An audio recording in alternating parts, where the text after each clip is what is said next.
নাস্তা কিংবা আড্ডায় খুব সহজে তৈরি করতে পারেন মজাদার এই পেঁয়াজু। হ্যালো এভরিওয়ান, কি অবস্থা সবার? আশা করি আপনারা অনেক ভালো আছেন। চলে আসলাম নতুন আরেকটা ভিডিওতে। আজকে আমি আপনাদেরকে মজাদার এই পেঁয়াজু বানিয়ে দেখাবো, যেটা কিনা আপনারা বিকালের নাস্তা হিসেবে কিংবা মজার আড্ডায় ঘরে বসেই তৈরি করতে পারেন। পেঁয়াজু বানানোর জন্য প্রথমে আমি পেঁয়াজগুলো সুন্দরভাবে কুচি কুচি করে কেটে নিচ্ছি। এখানে আমি ছোট সাইজের 15টা পেঁয়াজ কেটে নিয়েছি। আপনারা দেখতেছেন আমার পেঁয়াজটা কিন্তু খুব সহজে কাটা হয়ে গেছে। এখানে আমি 7-8টা কাঁচামরিচ সুন্দর করে কুচি কুচি করে কেটে নিব।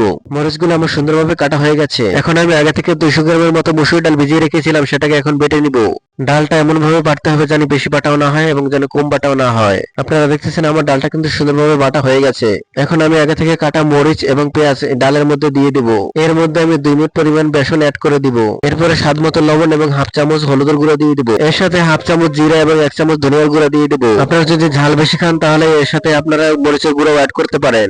এখন আমি এর মধ্যে একটা ডিম দিয়ে দিচ্ছি।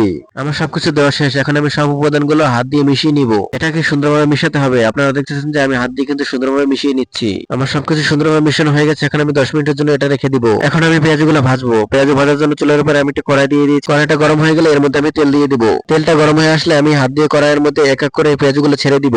আপনারা দেখতেছেন আমার পেঁয়াজগুলো দেওয়া হয়ে গেছে। এখন আমি পেঁয়াজগুলো সুন্দরভাবে ভেজে নিব এবং পেঁয়াজগুলো এক পাশ হয়ে গেলে একটা চামচের সাহায্যে আর এক পাশ উল্টে দিব। এই পেঁয়াজটা কিন্তু গরম গরম খেতে দারুণ লাগে। আপনারা বিকালে আড্ডা কিংবা নাস্তা হিসেবে খেতে পারেন এবং এটা কিন্তু গরম ভাতের সাথেও খাওয়া যায়। সব মিলিয়ে এটা খেতে কিন্তু দারুণ লাগে। আমার এই পেঁয়াজটা কিন্তু ভাজা হয়ে গেছে। এখন আমি একটা চাকরির সাহায্যে পেঁয়াজগুলো উঠিয়ে নিচ্ছি। আপনারা দেখতেছেন আমার পেঁয়াজ কিন্তু রেডি হয়ে গেছে এবং দেখেন পেঁয়াজটা দেখতে কত সুন্দর কালার হয়েছে এবং অনেক সুন্দর মচমচেও হয়েছে। কিন্তু ভিডিওটা আপনার কাছে ভালো লাগলে অবশ্যই একটা লাইক কমেন্ট শেয়ার করে অন্যদের দেখার জন্য সুযোগ করে দিবেন। এবং আপনি যদি আমার ফেসবুক পেজ থেকে দেখে থাকেন তাহলে অবশ্যই পেজটিকে ফলো করে পাশে থাকবেন। এবং যদি আপনি এই ভিডিওটা ইউটিউব থেকে দেখে থাকেন তাহলে অবশ্যই চ্যানেলটিকে সাবস্ক্রাইব করে পাশে থাকবেন।